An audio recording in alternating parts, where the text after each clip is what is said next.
Chegou a hora da nossa entrevista na manhã, a primeira delas, na manhã deste sábado, aqui na Rádio Bandeirantes. Nós recebemos com muito prazer o escritor Wagner Willian, que mais uma vez nos atende aqui na RB. Tudo bem, Wagner? Como é que vai? Bom dia. Bom dia, Rony. Bom dia, Zaidan. Bom dia. Seja bem-vindo mais uma vez aqui à nossa programação. O Wagner Willian, quando nós conversamos em outras oportunidades e no lançamento do livro Uma Mulher Vestida de Silêncio, a biografia de Maria Tereza Goulart, foi um enorme sucesso, uma das entrevistas mais ouvidas que a gente tem aqui ao longo do tempo, ao longo do Acontece, e é muito legal ter a oportunidade de conversar outros assuntos ligados à história da política brasileira. E nessa semana, o Wagner, conversando com o Zaidan, ele tinha sugerido a data marcante de 60 anos, quase 6 décadas, do grande comício da Central do Brasil, que João Goulart e muita gente classifica aquele comício pelo fator emblemático daquele momento vivido pela política brasileira, os embates com a área militar, a configuração de um golpe, mas muitos acham que aquele comício especificamente foi o ponto final do que poderia haver ou de entendimento ou de ruptura. É mesmo uma simbologia o comício do dia 13 de março, 2 semanas antes do golpe, como o símbolo daquilo, ou tudo já estava absolutamente acertado, azeitado para que acontecesse no fim do mês? Não, é um dia que hoje a gente está, 60 anos depois, a gente ainda está falando sobre o golpe, sobre o comício, né? É um dia que não terminou. Então, se permite várias avaliações e inclusive, não há uma definição. Hoje se fala muito sobre... hoje se reescreve e se vê que a possibilidade do presidente João Goulart estar querendo dar um golpe não tem cabimento, né?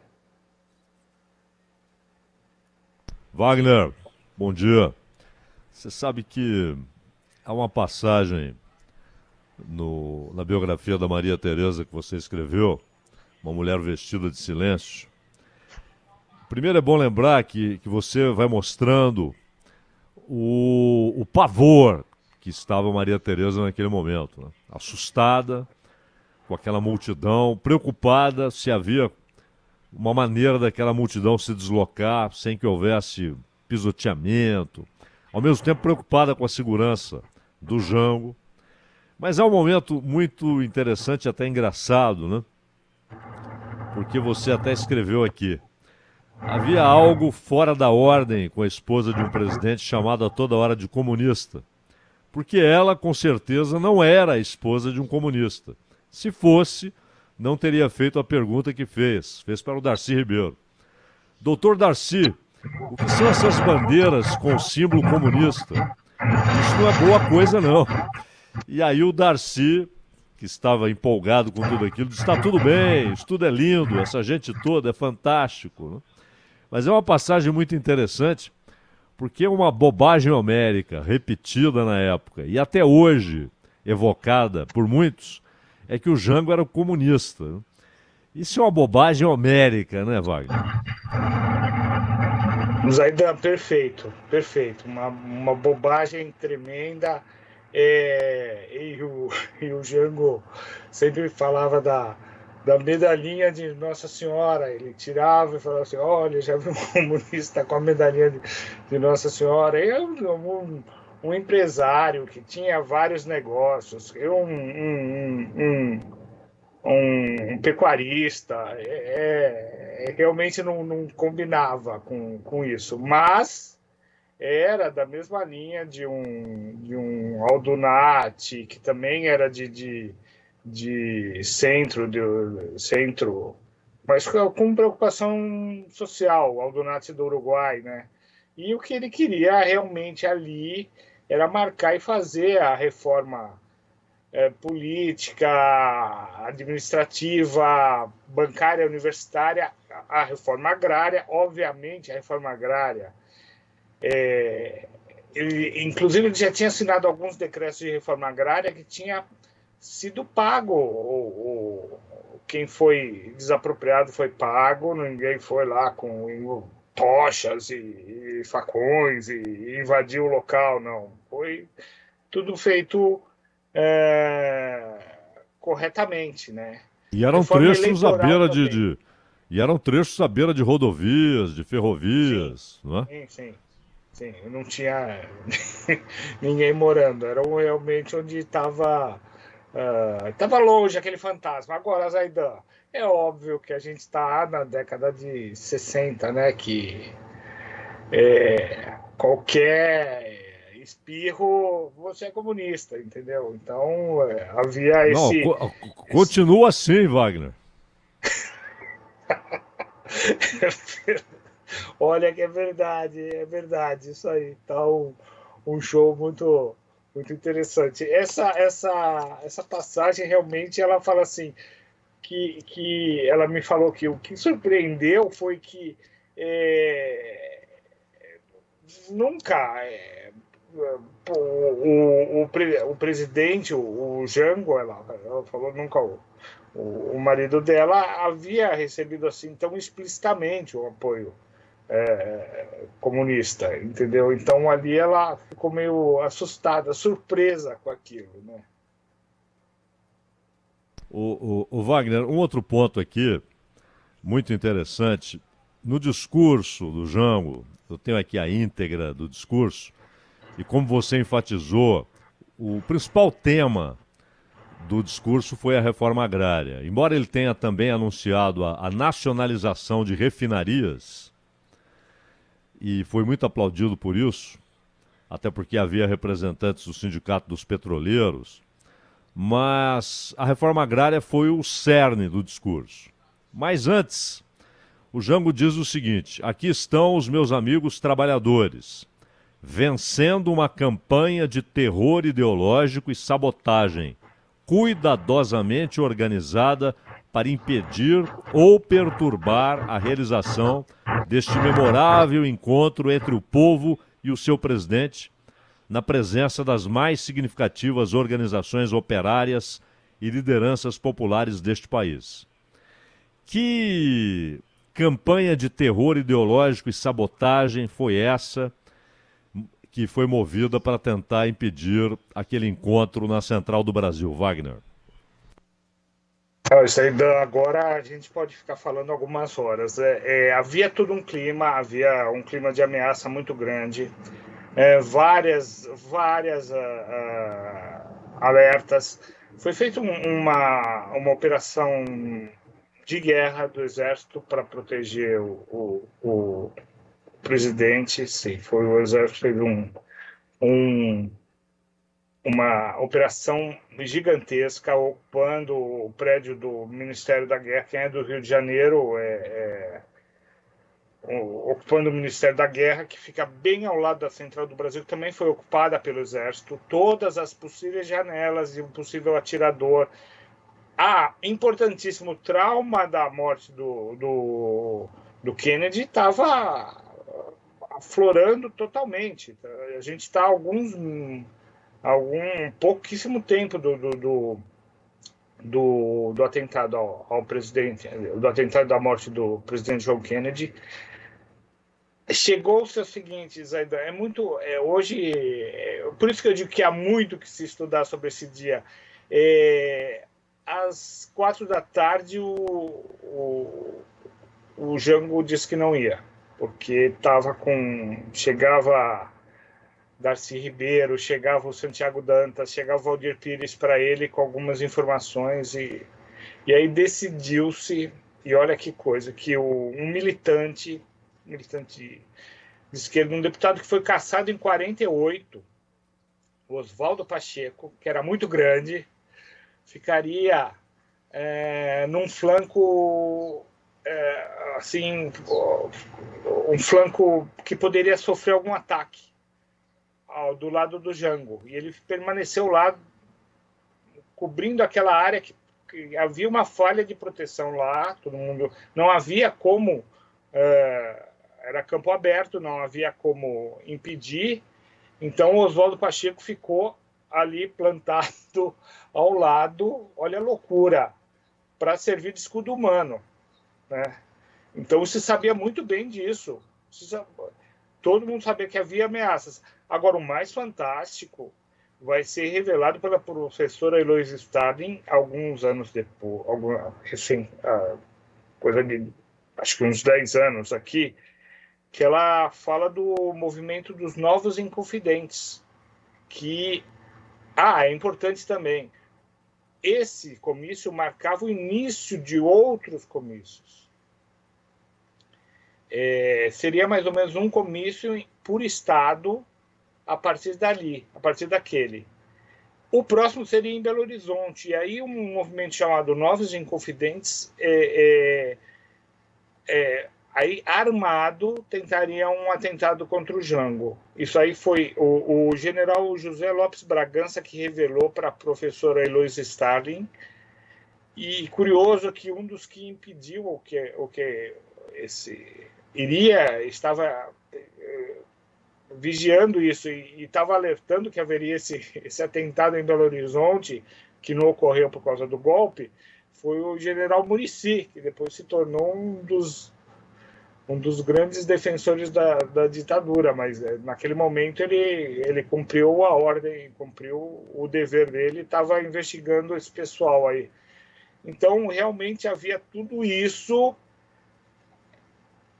E, além de tudo, o Zaidan, o médico do Jango, o general que eu confundi com o Zerbini, né? Que o irmão dele tem general, o famoso cardiologista, o Zerbini. Sim, sim. Ele proibiu o Jango de ir ao comício.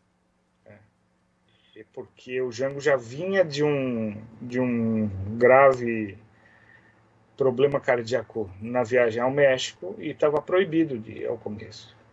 E aí junta isso, você já está vendo que são vários dramas correndo junto, né? Junta isso ao pânico de multidão da Dona Maria Tereza, mas ela fala assim, não, se você está proibido pelo Zerbini, vai, eu vou. Entendeu? E assim aconteceu aquela foto, aquele momento histórico, marcante. O Wagner, o então governador da Guanabara, Carlos Lacerda, trabalhou em que medida para que o comício não acontecesse ou para que não acontecesse da forma como aconteceu?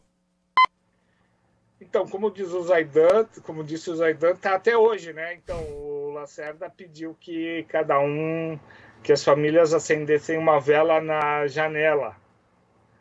E era incrível o número de velas, né? Era incrível o número de pessoas que estavam no comício e era incrível o número de velas também acesas nas janelas, né? Mas era uma polarização turbinada, né? Porque era o mundo inteiro estava também divididíssimo e num conflito que ou se era a favor ou contra, né? Só tinha essa opção. O Wagner, assim como aconteceu na Guatemala, assim como aconteceu em Cuba, quando Fulgêncio Batista volta ao poder, porque ele volta num golpe depois de perder uma eleição que ele perderia, assim como ocorreu 2 vezes na Argentina, aconteceu na Nicarágua. Quem colocou a família Somoza no poder foram os Estados Unidos, que cooperaram para o assassinato do Sandino, derrubaram Jacobo Arbenz na Guatemala. Repito, em pouquíssimo tempo, 2 golpes militares na Argentina. E além, claro, das ações diretas, né, na Coreia, no Vietnã, no Afeganistão, no Iraque. Recentemente, um golpe de Estado na Ucrânia, em 2014. Mais recentemente, um golpe de Estado no Paquistão. E, claro, a ditadura chilena, que foi toda ela idealizada por grandes capitalistas dos Estados Unidos, que tinham interesse no cobre chileno, e pelo Departamento de Estado, pela Casa Branca, pela CIA. Em 98, a CIA liberou os documentos que mostram tudo que foi feito, inclusive o assassinato do René Schneider, né? Que pouco antes da posse do Allende era o comandante das Forças Armadas e impediu um golpe para impedir a posse do Allende e foi assassinado. Como foi assassinado depois, já na ditadura Pinochet, o Carlos Prats, que sucedeu ao René Schneider no comando das forças chilenas. Ou seja, a digital dos Estados Unidos está em todos esses golpes. Em 64, Gordon e sua turma, embaixada dos Estados Unidos, tiveram um papel decisivo não só no golpe, mas até antes, nesse clima de terror denunciado pelo Jango, meu caro Wagner William. Mas ainda não tem dúvida, né? Você deu uma lista fantástica aí. Eu acrescentaria a tragédia da Indonésia, né? Que aí foi uma coisa, 500 mil mortos e foi talvez talvez não, foi o local em que os golpes patrocinados pelos Estados Unidos se tornou uma carnificina, né? Foi mais que um golpe, foi mais que uma série de mortes, né? Foram mais de 500 mil pessoas na Indonésia. Todas elas, sim, claro, o mundo está dividido e vamos lá, e não bastava. E era claro isso também, Zaidan, se a gente começar. É claro também hoje que a máquina soviética não era tão potente assim e não tinha força para expandir, não havia nenhuma ameaça de expansão do Império Soviético.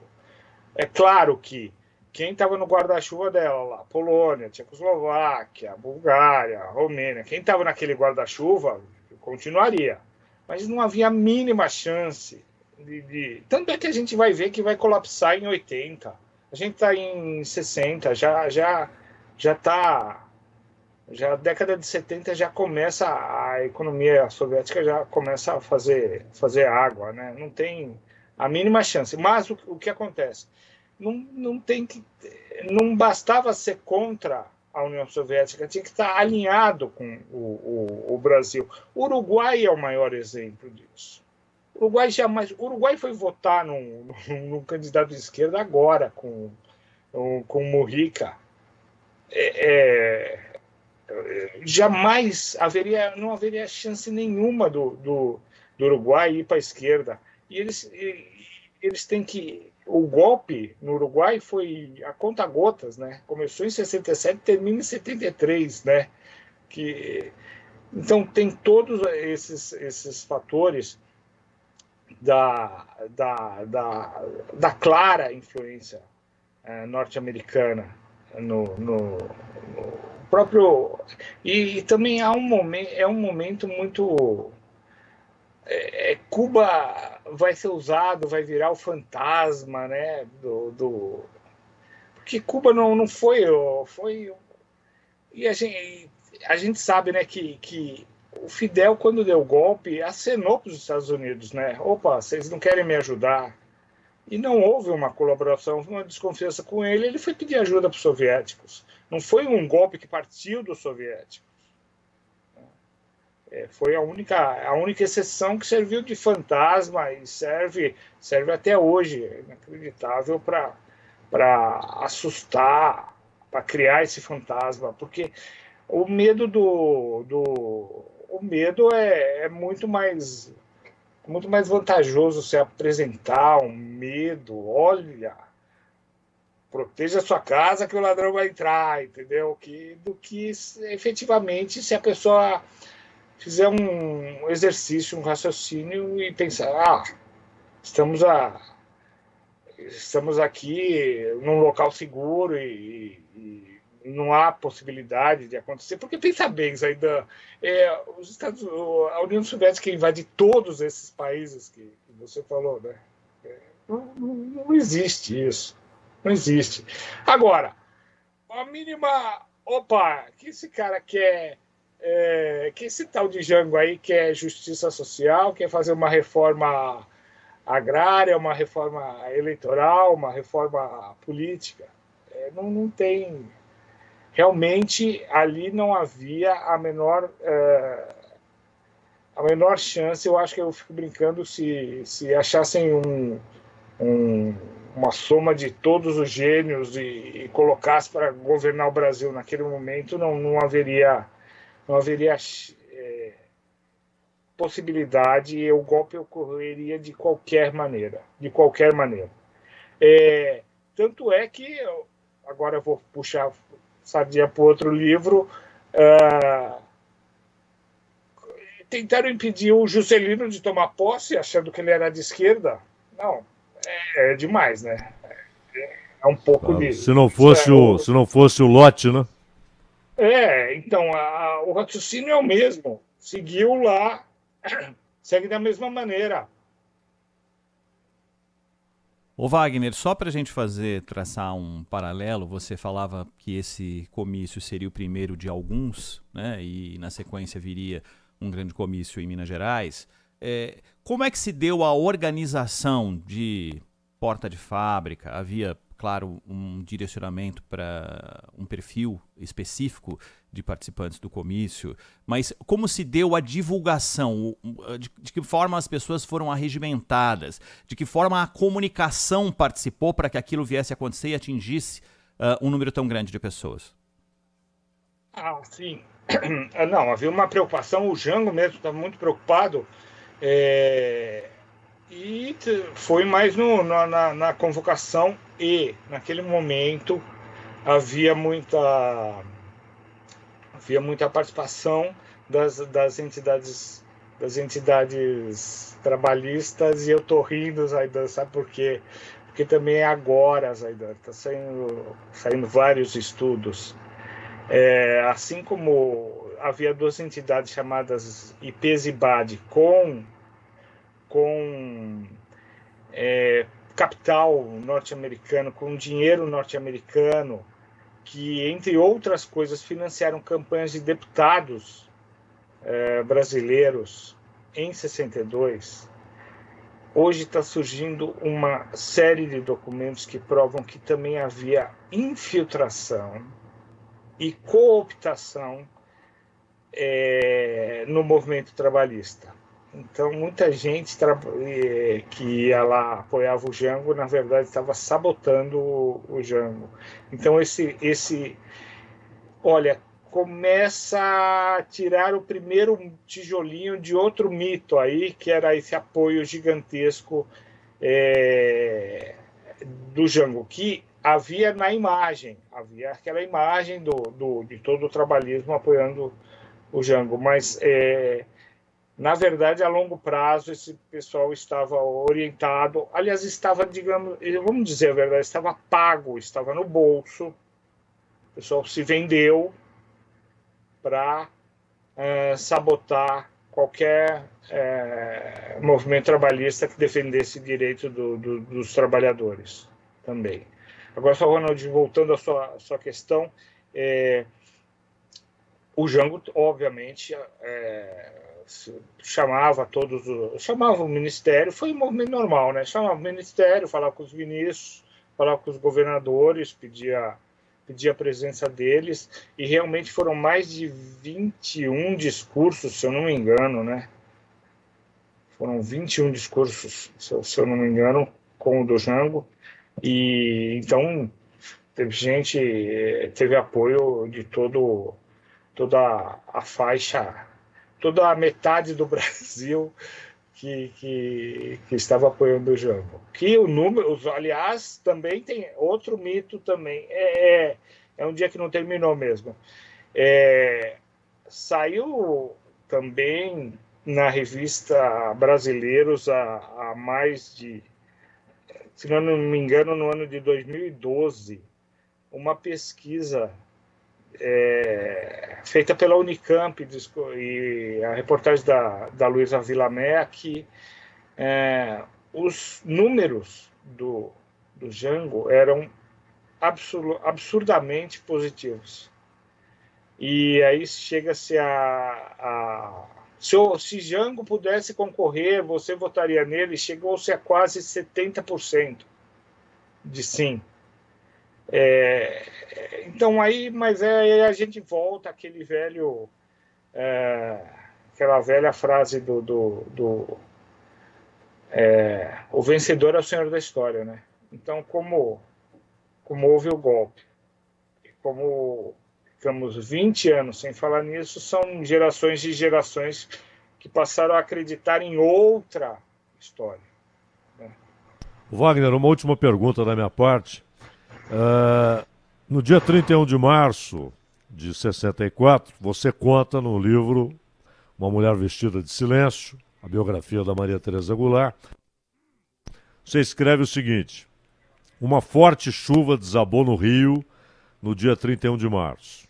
Nas bancas, o Correio da Manhã estampava na capa o editorial Basta, que abria com a seguinte pergunta: até que ponto o presidente da República abusará da paciência da nação? Isso no dia do golpe. Qual foi o papel da maioria da imprensa, dos grandes jornais, no golpe de 64, Wagner? Pois é, Zaidan, é uma coisa que depois todo mundo aquele... Eu não tava, mas foi meio... depois, a maioria da imprensa apoiou um golpe contra um presidente que iria dar um golpe, suprimir eleições e mudar a Constituição e se perpetuar no poder. Então eles apoiaram golpistas que deram um golpe, mudaram a Constituição, cancelaram eleições e se perpetuaram no poder. Obviamente, hoje já não há dúvida que não se fala mais em golpe militar, se fala em golpe cívico-militar, porque a imprensa foi totalmente a favor do golpe. Quase que inteiramente, todos os grandes grupos de comunicação. Aqui na Rádio Bandeirantes nós conversamos com o escritor Wagner Willian, que nos atendeu na manhã deste sábado. Wagner, mais uma vez, muitíssimo obrigado pela tua atenção com a Rádio Bandeirantes. Até uma próxima. Obrigado. Valeu.